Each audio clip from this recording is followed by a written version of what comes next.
Welcome to Generations, a show which helps people 50 and better lead happy, healthy, and productive lives. Here's today's moderator, Beverly Crosby. Hello, and welcome to Generations. My name is Beverly Crosby. I'm going to be your host today.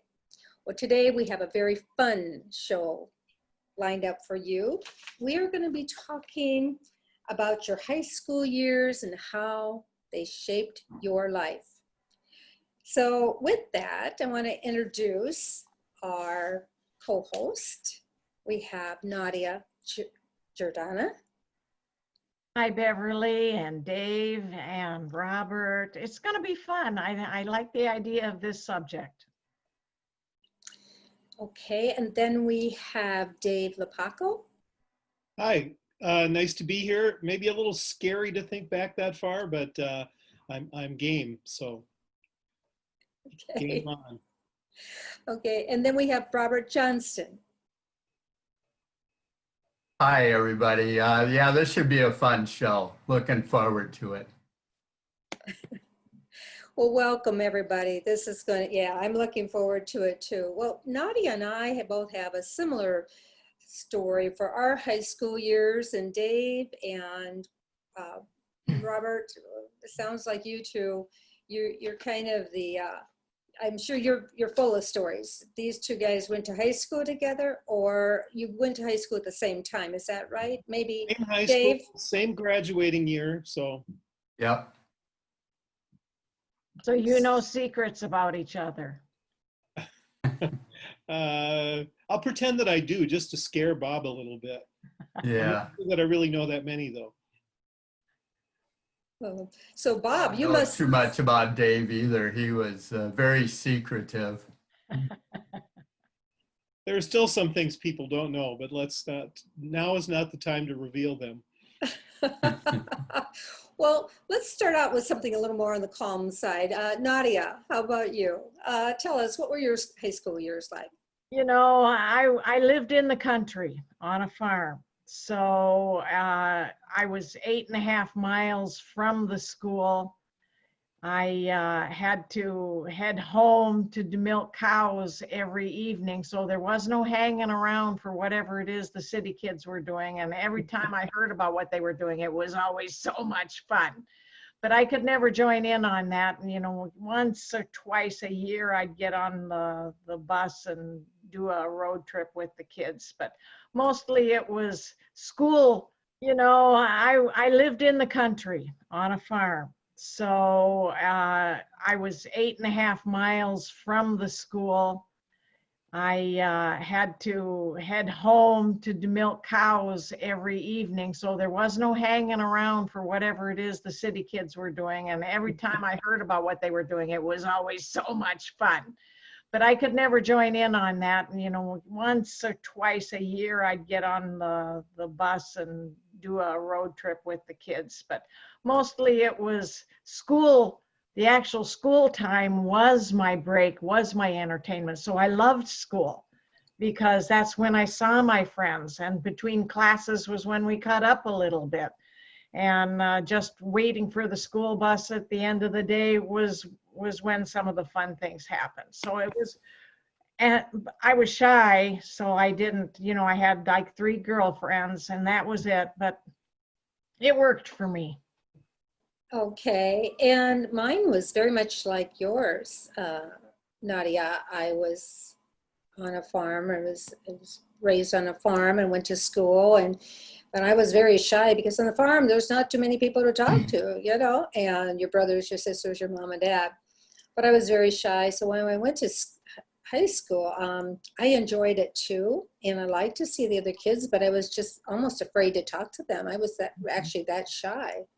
So yeah, high school was just it was hard. It was hard, good and hard. Good because I enjoyed my subjects. I was very focused on learning. I was in an art class, but I didn't have the social part that so many have. What about Dave? How about you? How social were you? Pretty social. I mean, I score out as an introvert on the Myers-Briggs, but I can be outgoing. And we were, Bob and I, if I can speak for Bob a little bit too, we were in a growing suburban district.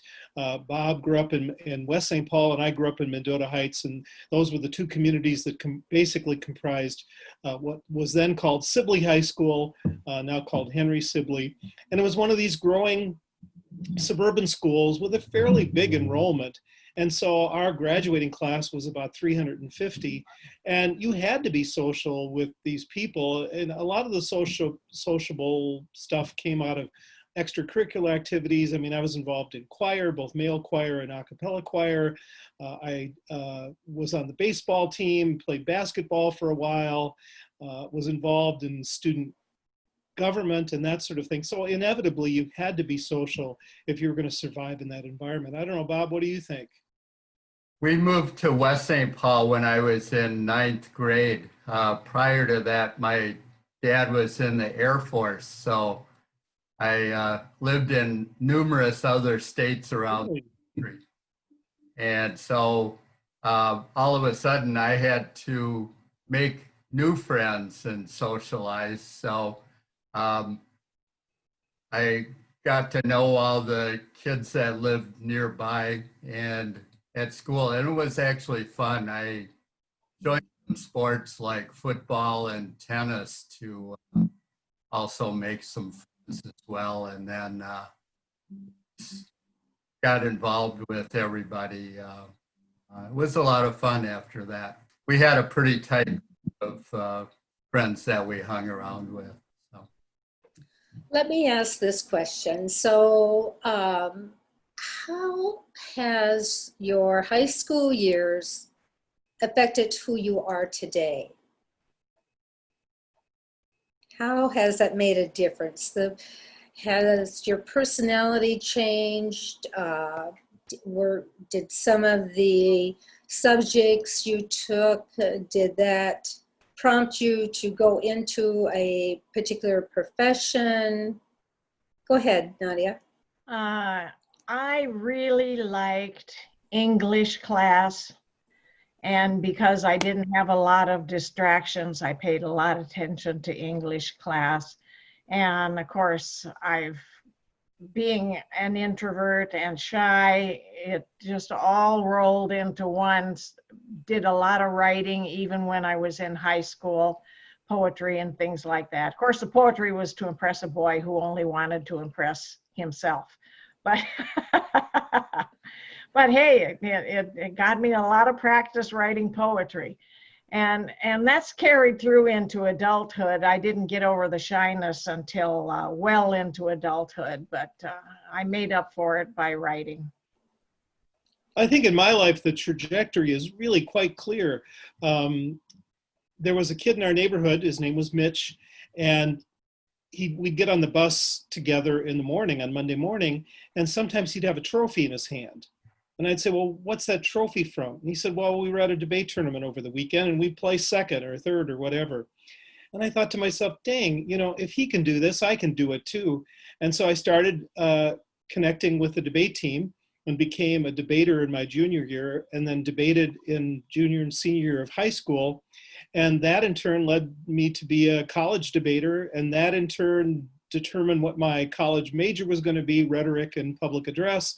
And that in turn led to going to graduate school in communication studies and teaching at the college level, the very sorts of courses that are part of argumentation and critical thinking as a core part of what I do. So it all started in 11th grade when my friend Mitch was getting on the bus in the morning with these trophies. Boy, that's a wonderful story. That's really neat to see how well that triggered, like you say, your trajectory. I mean, at the time, I had no idea that's what was going to happen. But looking back, it was a fairly clear path. Bob, what about you? Well, my father, when we lived in other parts of the country, he always talked about this private college in St. Paul that he wanted me to go to. And so I had my aspirations was to get into this college. And so I was taking advanced courses and working really hard to have good grades. And the group that Dave and I probably hung around with the most were people that were academic achievers as well. And so that's what motivated us to want to go into college after high school. And everybody's focus was in that direction. Yeah, I think the people we hung around with were pretty nerdy and pretty square.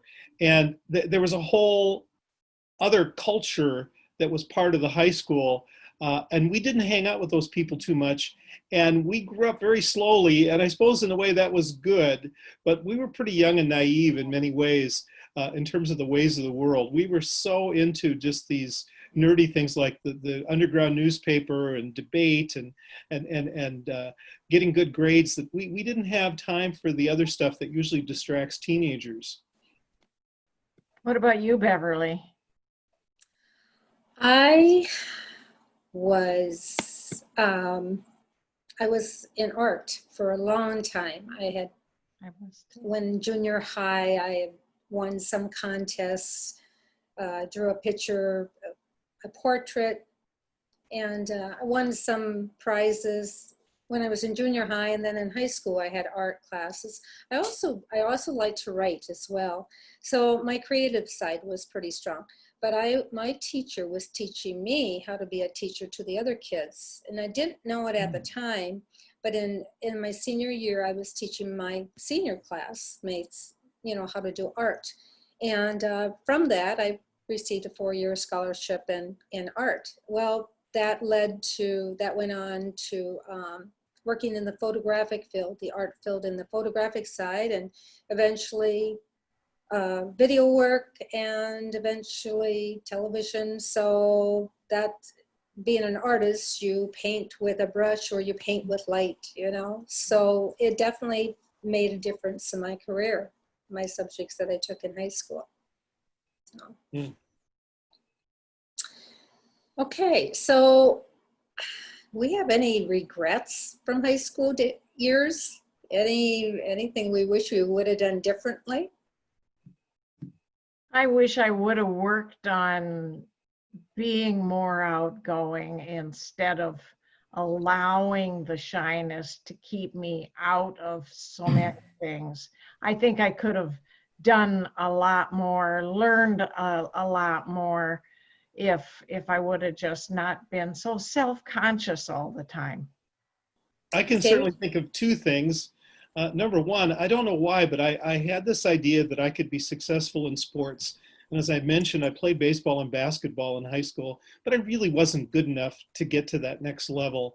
And why I spent so much time and energy on that when I could have been involved with other things. There was actually a point in my life where it was like basketball or debate. Which one should I do? Because it was hard to do both of them. Looking back, it was like, why was I even thinking about playing basketball? Because debate was what was going to give me the skills that I needed to move on in the world, and basketball wasn't. So that was one thing. And the other thing was that because I was kind of a chunky kid in elementary school, I didn't have a really good self-image socially with girls. And so I was pretty shy, pretty timid. And by the time I was in high school, I was height and weight appropriate. But I was just very bashful. And I wish I'd taken a few more risks.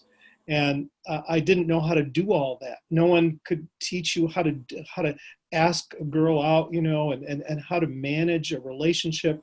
And so I was just all thumbs with that. And I kind of regret some missed opportunities, I guess you could say. Yeah, they never had classes on how to treat the other person, did they? I think a lot of teenagers are shy. There should be some, maybe there are some classes these days to help them out. Bob, how about you? Any regrets? Oh, I was not very sociable with the girls either, and went to prom and that sort of thing. So that's probably the one thing I really regret, was not having a more outgoing personality as well. So. But here we are, four of the shyest kids in our schools, and we're on television, and the rest of you guys are not. Yeah, That's go, right. go figure. We did change, didn't we? You changed. Well, that's Oh. one of those things, you know, success in terms of how it's measured or determined. In high school, it's kind of unclear what is going to happen to people and who's going to be really successful and who isn't. And I think some of the people who were really laughed at and ignored in high school were amazingly successful by any Yeah. measure later in life.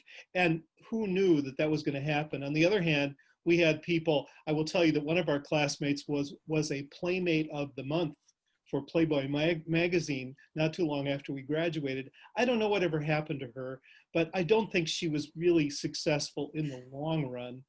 On the other hand, there were people who again, were just nobodies who really accomplished quite a bit. It's kind of an amazingly unpredictable thing to know.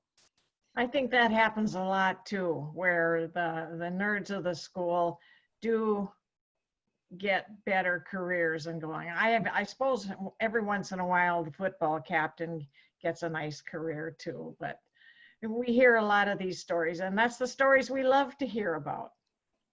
Yeah, exactly. The nerds are the ones that go to grad school and get the jobs out in, you know. Silicon Valley and Yeah, exactly. So has anybody gone back to their class reunions? And when you did, what did you find? I was talking to Beverly. I want to hear you guys' stories in a minute. I was talking to Beverly right before the show, and I was coming out of my shell by the time of my, I don't know if I went to the 5th, but the 10th class year reunion. And I arrived in a limo. Wow. And but I did it all wrong. When you arrive in a limo, you're supposed to have a driver, and that's what a limo is for. At the time, I actually had this flashy boyfriend who bought a used limo off somebody for this, that, and kind of a wheeler dealer. You do this, I'll do that, and oh, we have a limo. So I had to drive it there ourselves, but maybe nobody noticed. You think not, huh? I don't know. That was dumb. Oh, have either one of you guys gone back to your class reunions? I've gone to every one that's been scheduled, I think, at 10-year intervals. And they were all pretty good. The 10, 20, 30, 40 were all pretty good. The 40-year reunion, a lot of people liked a whole lot. And there was this idea, let's not do this every 10 years, let's do it every year. But then the next summer they tried, and it had just a fraction of the people, and then it kind of faded away. And then, not that Bob and I would be old enough to actually say this, but our 50-year reunion was about a year, was it a year and a half ago, something like that. And that one, the frustrating thing for me was a lot of people showed up, but it just seemed very superficial. It was like, hi, how are you? What are you doing? How many kids do you have? Are you going to retire? And then after about 90 seconds with that person, someone else would show up. And I didn't get to the feeling of really getting to know people and have a deeper sense of what had happened to them in their life. And so I was a little bit disappointed that way, but it was still pleasant. Mm-hmm. Well, I went back to, I think the first one I went back to, I'm thinking it might have been a 10-year one. And I thought, oh my goodness, look at how the girls had changed, you know, and they just physically changed. Instead of being little petite girls, they, you know, that had made a difference. They had families, they had children. And then when I went to the next one, probably a 20-year, then I think that's when I noticed the guys had changed, because they start losing a little bit of hair, and just physically more, they change. When I got to and I have to admit this too, went to my 50-year, I went to, the first night was in a park, and there was a group of people standing over in one corner, and my brother was with me because he was a year ahead of me in school, and he said he was going down there anyway. So I go, I can't, they're supposed to be at the park, but I don't see these people. The only people I see all have white hair, and, they're just, I thought, I don't see any of my classmates, didn't recognize anybody. And he goes, Beverly, that's your class right there. I go, oh. Uh-oh. Yeah, I know. So it makes you realize, you know what? Yep, I've gotten older too. We all change, even when we don't think we are changing. But it was so fun. I think the 40 and 50-year class reunions were really just a lot more fun. People seemed to be more real. They just, I don't know, it was just more of a fun time. We were talking, but the conversation became, what meds are you taking? What illnesses have you had? Things like that. So very different than the earlier ones. Yeah, and at the 50th, you start counting how many classmates have passed, Mm-hmm. and that Mhm. starts getting a little sad. Yeah. For sure. Bob, Bob and Dave, how many did you graduate with? What was the numbers? I think it was around 350, roughly. I did not go to any of the reunions. It was about a half a dozen of my friends that we've hung around together all the time since then, playing golf or just doing activities or whatever. And everyone else I didn't really care about that much, that I really wanted to find out what their lives were developing into or anything. So I've never quite figured out psychologically what it is about reunions that people do seem to divide into either I really like going or I really hate going. Mm-hmm. And I've been on the like side only because I've used the tapestry metaphor when I talk to people about this. But your life has a certain tapestry to it. It involves a lot of different people. And for some reason, I hate to disown or ignore anybody who's been a part of that tapestry. And I find value and meaning in that. I've even sent notes to I sent a note to my old 8th grade social studies teacher and told him how much I valued his classes. And we had lunch one day. And I've sent notes to people out of the distant past, old girlfriends and stuff like that. And for me, there's a connectivity there that psychologically I like. But I could certainly understand if people like Bob find no value in that. I get that too. But I just feel like if I don't go, there's going to be some connection that I'm going to be missing. And even if it turns out to be boring and pointless, I won't know until I go, and I don't want to miss that opportunity because they're few and far between, typically every 10 years. mm-hmm. Yeah, I think for me, early on, I didn't value them that much, and I didn't go to as many of them because I was still trying to break away and become an adult. Once I got to a point where I felt like I was an adult and a person in that sense, then I could go back to the later reunions and really appreciate without trying to come in a limo, without the games that I think the younger reunions encourage. It can still be hard to have a candid conversation, though. Mhm. At my 40th reunion, I thought the person sitting next to me, who I took to prom when I was a senior and when we were seniors in high school, she told me that a few years earlier she had a double hip replacement and a double mastectomy. And I thought, well, that's sharing quite a bit. I thought as long as she's sharing that, I wanted to ask her a question about our relationship back in the day. And there were some unspoken things that I had never had the nerve to bring up, but I never understood exactly what was going on. So I thought I'll take a risk. It's been 40 years, for God's sakes, and ask her about that. And you could feel the tension in the air, and there was a long, long silence. And then she gave a rather, perfunctory answer that was not very straightforward. And I thought, oops, I crossed a line here. She does not want to talk about this. I thought we could do that after 40 years. So that was a bit of a shock. It's interesting, yeah, when someone shares, if you think she's sharing a lot, that she might be more open to giving you that answer. I'm curious now too, so if you ever do talk to her, you'll have to share that story sometime if you get an answer. Yeah, I don't think that's going to happen. No. Well, I think I found that what was surprising to me is at a reunion, people would say, "Oh, you were so stuck up in high school." And I thought, what? Me? Me? I just liked everybody, I couldn't figure out why would you say that? They said, well, you never talked to anybody. Just a And I shy. says, I was so shy. I was afraid to talk to anybody. So it's interesting to see what other people, how they actually saw you back then too. They did that in my school too. Yeah, the phrase "stuck up" was used a lot in the girls. I don't know about boys. Yeah.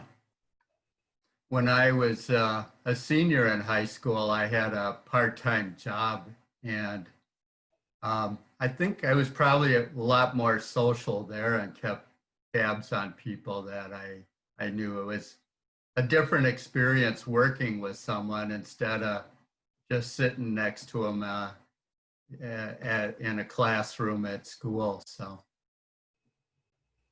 Well, I think it's really hard to let go of all that, and I think at some point you just have to, because if you don't do anything, if you just blend into the woodwork, people are going to say, "My, you were quiet, Beverly, and I never got to know you." On the other hand, if you do reach out, if you do try to have your own voice, if you do try to establish your own personality, Lord knows what people are going to make of that. They're going to draw all sorts of conclusions, some of which are going to be way off base.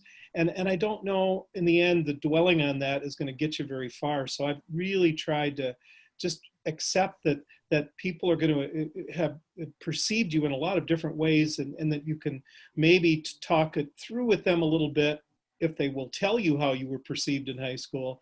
But you really can't, it just goes with the territory, and you just have to accept it. Well, the time goes by so quickly, but it was so fun to hear everybody's stories and see how that has influenced them with who they are today. So hope you all enjoyed it, and visit us again next month on Generations.